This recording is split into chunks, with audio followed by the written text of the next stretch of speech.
नमस्कार दोस्तों, स्वागत है आपका टीवी 24 नेटवर्क में और मैं हूं अजय सिन्हा। महाकुंभ में जिस तरह से हादसा हुआ है वो हर देशवासी को झंझोर देने वाला है।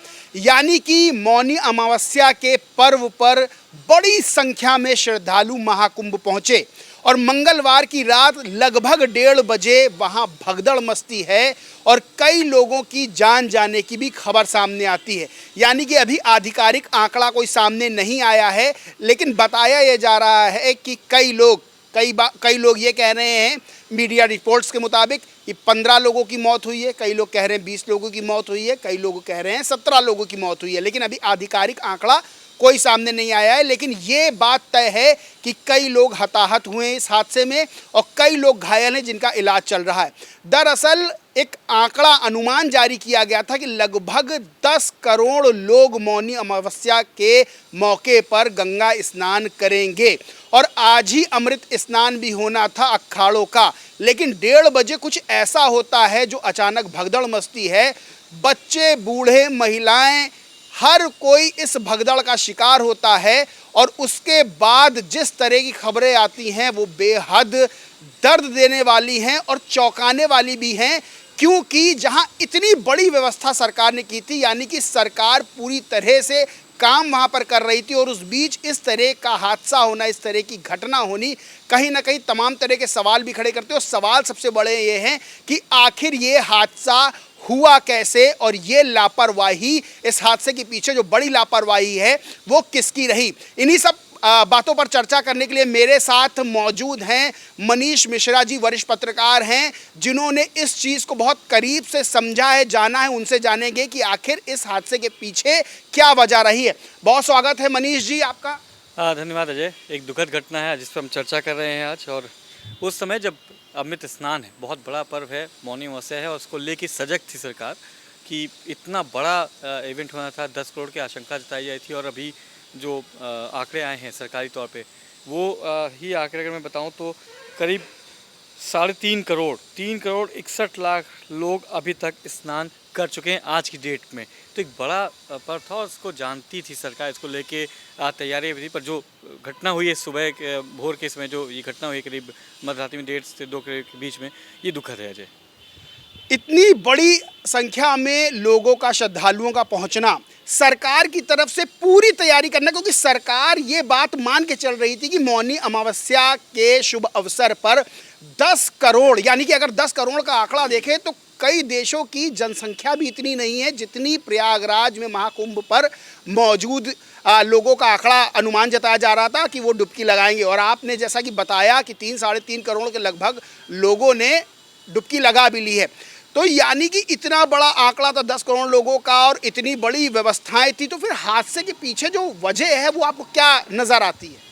देखिए, जो श्रद्धालु होते हैं बेसिकली होड़ होती है इन स्नानों में, क्योंकि जो अखाड़े होते हैं उनके समय निर्धारित होता है कि वो समय स्नान करने जाएंगे निर्धारित समय पे।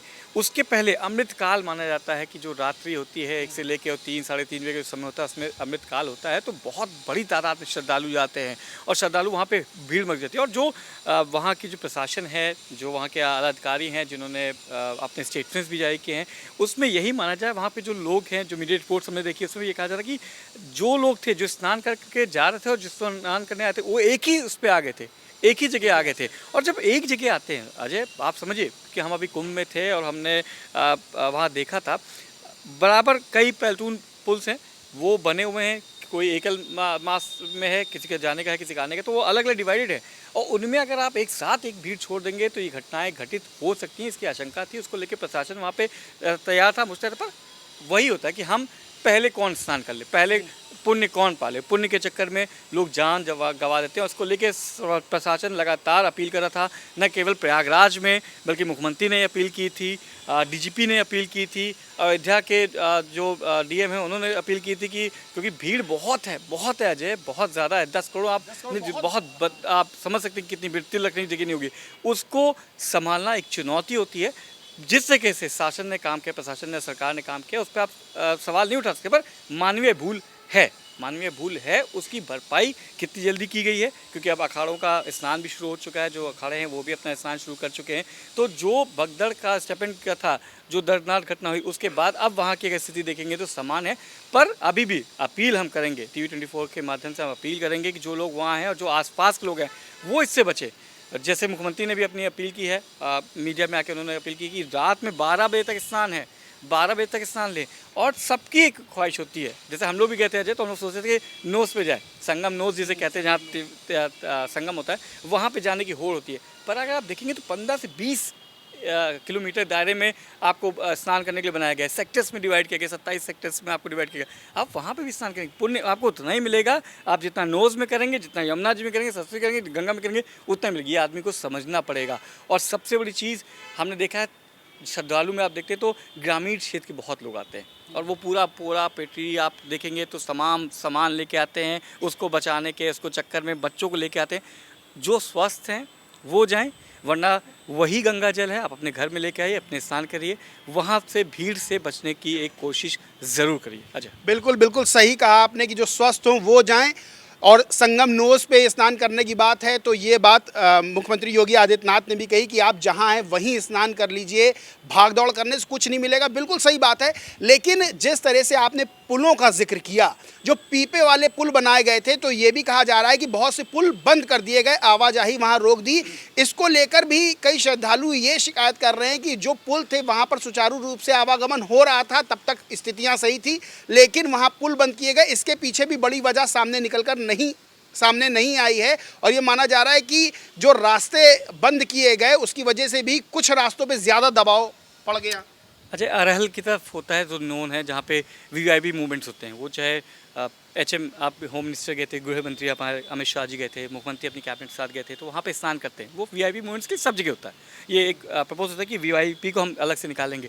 इतने बड़े आयोजन में आपको 2 से 3 पुल बंद करने पड़ते हैं। जैसे आप पलटून पुल की बात करेंगे, पलटून पुल नंबर है 26, वो न VVIPs के लिए न किसी के लिए, वो परमानेंट बंद रहता है। उस पर एक आम आदमी नहीं जा सकता, कोई VVIP, इवन CM भी यहाँ से नहीं निकल सकते हैं, क्योंकि वो आपातकाल के लिए रखा गया है। जो आपातकालीन स्थिति में अगर कुछ होती है तो वहाँ से गाड़ियों का रखा जाता है। पर जब कोई VIP मूवमेंट्स होता है, आप देखते हैं कि लॉ लश्कर होता है। अभी आपने देखा होगा, गृह मंत्री थे तब भी आप निकल, तो असुविधा होती है।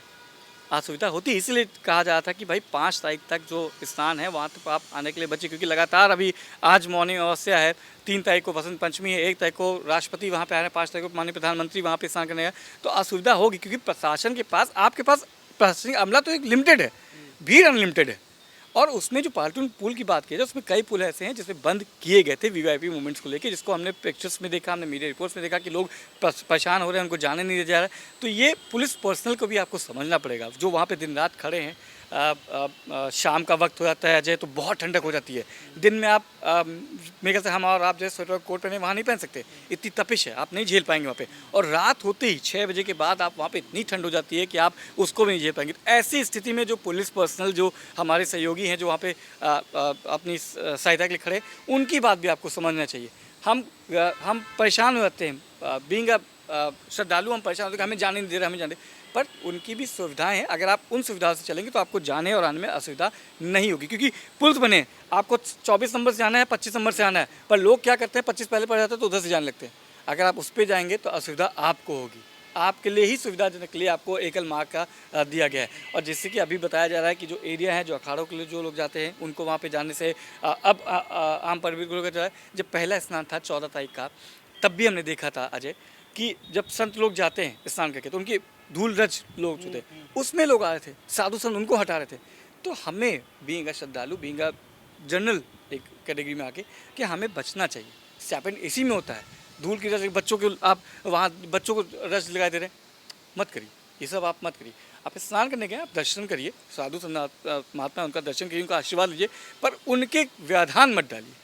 व्यवधान डालेंगे, आप खुद एक व्यवधान का एक कड़ी बनेगा, और उसका नतीजा आज आपने देखा कि किस तरीके से जब सुबह स्नान में जो भगदड़ मची, वो उसी का नतीजा है कि हमने बात नहीं सुनी, हम अपने हिसाब से काम करने लगे, जो इसका दुष्परिणाम आज सुबह आपने देखा क्या हुआ। देखिए, ये बात तो ठीक है कि लोग जो हैं उन्होंने भी कहीं ना कहीं गलती के, जो श्रद्धालु हैं उनकी भी कहीं ना कहीं गलती सामने आई है, लेकिन इतनी बड़ी संख्या में जो सैलाब श्रद्धालुओं का उमड़ा, उसको नियंत्रित नहीं किया जा सकता पूरी तरह से, क्योंकि कोई 2-4 हज़ार लोग नहीं थे। लेकिन ये मान लेना कि प्रशासनिक गलती, प्रशासनिक चूक नहीं है, ये कितना सही है? ये कहना भी गलत नहीं होगा जब आपको पता है लगातार मुख्यमंत्री, सूबे के मुख्यमंत्री, वो जब कह रहे हैं कि 10 करोड़ श्रद्धालु वहाँ आएंगे, क्या इंतज़ाम थे? आपको पता है कि रात से मध्य रात्रि से शुरुआत हुई, कल हमने देखा 5.5 करोड़ के आसपास श्रद्धालुओं ने डुबकी लगाई। तो रात्रि का समय जो होता है, क्योंकि माना जाता है कि जब मध्य रात्रि शुरू होती है इन सब मौनी अवस्था में या अमृत स्नान में, तो दिव्य अमृत काल माना जाता है उसको स्नान करने के लिए। और एक साइंटिफिक रीज़न भी है, जब गुनगुना पानी होता है तो लोग जल्दी नहा के निकल के अपने अपने गंतव्य को निकलना चाहते हैं कि हम जल्दी से निकलें, उसी का तरीका। पर आपको वहाँ पे शायद मुझे लगता है कि जो बैरिकेडिंग थी वो बैरिकेडिंग पर्याप्त मात्रा में नहीं थी, भीड़ उससे ज़्यादा आपने वहाँ पे उस क्षेत्र में छोड़ दी, या फिर वही जिस तरह से कि हम संगम में नहाएंगे, हम गंगा जी में डुबकी लगाएंगे, हमें पुण्य मिलेगा, एक ज़्यादा भीड़ वहाँ आपके सोच से ज़्यादा लोग वहाँ पहुँचना, इसका नतीजा है। मानवीय भूल भी कह सकते हैं, प्रशासनिक अमला की चूक भी इसमें कहना गलत नहीं होगा, क्योंकि इतने बड़ा आयोजन हो रहा है तो आपको पल पल की जानकारी लेनी चाहिए, पल पल की आपकी क्या तैयारी, इसका आप लगातार जायजा लेना चाहिए। और आपको पता है, जब मुझे पता है कि अगर मैंने किसी 100 लोग को बुलाया है तो मैं उसकी व्यवस्था करूँगा, अजय, ये मेरी जिम्मेदारी बनती है। उसमें किसी कमी होगी तो जिस तरीके से हम आयोजन की सफलता का श्रेय लेते हैं, असफलता या कोई दुर्घटना होती है तो उसका श्रेय भी हमें लेना चाहिए। यानी कि अभी तक जिस तरह से सफल आयोजन हो रहा था कुंभ का, ये माना जा रहा था कि पिछले कई रिकॉर्ड तोड़ते हुए वहाँ पर श्रद्धालु उमड़ रहे हैं, और ये बात राज्य सरकार के लिए पीठ थपथपाने वाली थी। लेकिन जिस तरह का ये हादसा हुआ है उसके बाद कई तरह के सवाल खड़े हो रहे हैं, और कई तरह के सवाल ये भी खड़े हो रहे हैं कि जिस तरह से प्रशासन को वहाँ पर आज मौनी अमावस्या के अवसर पर तैयारी करनी चाहिए थी, वो तैयारी बहरहाल नहीं की गई, कहीं ना कहीं चूक थी, जिसकी वजह से इतना बड़ा हादसा सामने आया। अब ट्रेनें रोक दी गई हैं, बस रोक दी गई हैं, प्रयागराज की जो सीमाएं हैं उसको बताया जा रहा रोक दिया गया है। क्या मतलब अब आगे की क्या तैयारियां चल रही हैं? क्या देखिए अजय, अभी का जो आंकड़ा है, जो सरकारी आंकड़ा है हमारे पास, कि 10 करोड़ से ज़्यादा लोग इस समय प्रयागराज में हैं, और कई जो श्रद्धालु हैं ट्रेनों और बसों से आ रहे हैं, जिनको प्रयागराज की सीमा के पहले ही रोक दिया गया। और 5 आसपास के जो 5 ज़िले हैं, प्रतापगढ़ है, सुल्तानपुर है, जो तमाम जो उनके डीएम को मौका वारदात पे, यानी कि जो सीमावर्ती इलाका है वहाँ पे कॉम्बिंग करने को बोला गया है कि आप वहाँ पे रुकेंगे। स्थिति समान होती है, जब वापसी होने लगती है तब आप वहाँ से उनको छोड़ेंगे। ट्रेनों का संचालन रोक दिया गया है। झूसी और नैनी और प्रयागराज जंक्शन, प्रयागराज स्टेशन की बात करेंगे तो वहाँ पे ट्रेनों का आवागमन अभी रोक दिया गया है। फिलहाल जो हमारे पास 12 बजे की स्थिति थी उनको रोक दिया गया कि आउटर्स पे खड़ा किया गया, क्योंकि अगर वो उतरेंगे तो वो भी लाखों की तादाद में और एंट्री करेंगे, लोग अभी वापस नहीं हो पा रहे हैं, तो उनको रोका गया है कि उनको रोका जाएगा। और उसके बाद जब स्थिति और समान होगी, क्योंकि सबसे महत्वपूर्ण है कि आपके जो अखाड़े हैं, जो दिगंबर हैं, वो जब स्नान कर लेंगे, जो साधु संत है वो स्नान कर लेंगे, तो उसके बाद फ्लो एक बनता रहेगा, जो लोग नहाते रहेंगे, जाते रहेंगे, क्योंकि एक पर्टिकुलर एरिया का कॉर्डन ऑफ किया जाता है। जब संत लोग नहाने आते हैं तो एक पर्टिकुलर एरिया का कॉर्डन ऑफ कर दिया जाता है, उस कॉर्डन ऑफ एरिया की जो फॉर्मेलिटीज़ होंगी उसके बाद आप फ्री हो जाएंगे। उसके बाद स्थिति समान होने के बाद ये चीज़ सुचारू रूप से कर दी जाएगी। हालांकि स्नान जारी है, अखाड़ों का स्नान भी अब शुरू हो चुका है, तो स्थिति अब पहले से समान है, पहले से बेहतर है, और उम्मीद करते हैं कि अब इसकी पुनरावृत्ति अब ना हो, और जो दिव्य भव्य कुंभ चल रहा है वो ऐसे चलता रहे। अजय, क्या किसी बड़ी जांच की भी बात सामने आ रही है? क्योंकि कई चीज़ें ऐसी उठ रही हैं कि इसमें क्या किसी साजिश के तहत इस तरह का हादसा किया गया, कुछ जांच के लिए? अभी इसके लिए कोई नहीं है, और कोई भी घटना होती है इसकी जांच जरूर होती है, उसकी जांच के लिए किया जाएगा। पर पहला है कि किसी सुचारू रूप से जो स्नान है वो चलता रहे, वो पूरी तरीके से हो जाए, और ये इसकी जांच जरूर होगी, क्योंकि पीएमओ डायरेक्ट इन्वॉल्व है, प्राइम मिनिस्टर हमारे मोदी जी उसमें इन्वॉल्व हैं। लगातार 3 घंटे के बीच में 4 बार मुख्यमंत्री से बात की, तो कहीं ना कहीं उनके संज्ञान में है, इसकी जांच जरूर होगी। क्या कारण थी, इस कारण को लेकर जांच जरूर की जाएगी। पर पहली प्राथमिकता ये रहेगी जो घायल है उनका उपचार सही से हो, जो स्नान है, अमृत स्नान है, वो सुचारू से रूप से चले, और इसकी जांच होनी भी चाहिए जो कि क्या गलतियां नहीं, जाकि इसकी पुनरावृत्ति ना हो। तो ये थे हमारे साथ वरिष्ठ पत्रकार मनीष मिश्रा जी, जिन्होंने बताया कि कहाँ कहाँ चूक हुई है, कहाँ कहाँ से गलती हुई है, जिसकी वजह से ये हादसा सामने आया है। बहरहाल जांच की बात है तो जांच इस मामले की ज़रूर होगी। प्रधानमंत्री नरेंद्र मोदी खुद घटना का संज्ञान ले चुके हैं। 3 घंटे में 4 बार मुख्यमंत्री योगी आदित्यनाथ से बात कर चुके हैं। मुख्यमंत्री योगी आदित्यनाथ ने भी लोगों से अपील की है कि किसी भी तरह की अफवाह पर ध्यान ना दें, और सबसे बड़ी चीज़ यही है जो साधु संतों ने भी अपील की है कि समझें ये बात को कि जो संगम नोज है वहाँ स्नान करने के लिए होड़ मत लगाएं, जो जहाँ पर हैं वहाँ स्नान करें। और मुझे याद है कि शंकराचार्य अविमुक्तेश्वरानंद सरस्वती महाराज ने भी ये बात कही थी कि ज़रूरी नहीं है जिसको किसी तरह की तकलीफ़ है, कोई बुज़ुर्ग है, कोई महिला है, तो ज़रूरी नहीं है कि आप संगम में जाके स्नान करें, महाकुंभ में जाएं। अगर आपका कोई जानने वाला जाता है, वहाँ से गंगा जल लाता है, तो आप उसको भी छिड़क कर अपने ऊपर आप अपने पापों का प्रायश्चित कर सकते हैं। सबसे बड़ी चीज़ यही है कि समझें, भीड़ का दबाव बहुत ज़्यादा है, रिकॉर्ड तोड़ भीड़ है। इसलिए जो मौके हैं, चाहे वो मौनी अमावस्या का स्नान हो, चाहे बसंत पंचमी का स्नान हो, चाहे वीवीआईपी मूवमेंट्स हो, प्रधानमंत्री नरेंद्र मोदी का आना हो या राष्ट्रपति का आना हो, उस दिन जाने से बचे महाकुंभ में। और अभी महाकुंभ काफ़ी लंबा चलने वाला है, इसलिए काफ़ी दिन है, तो अपना ख्याल ज़रूर रखें, किसी भी अफवाह में ना आए।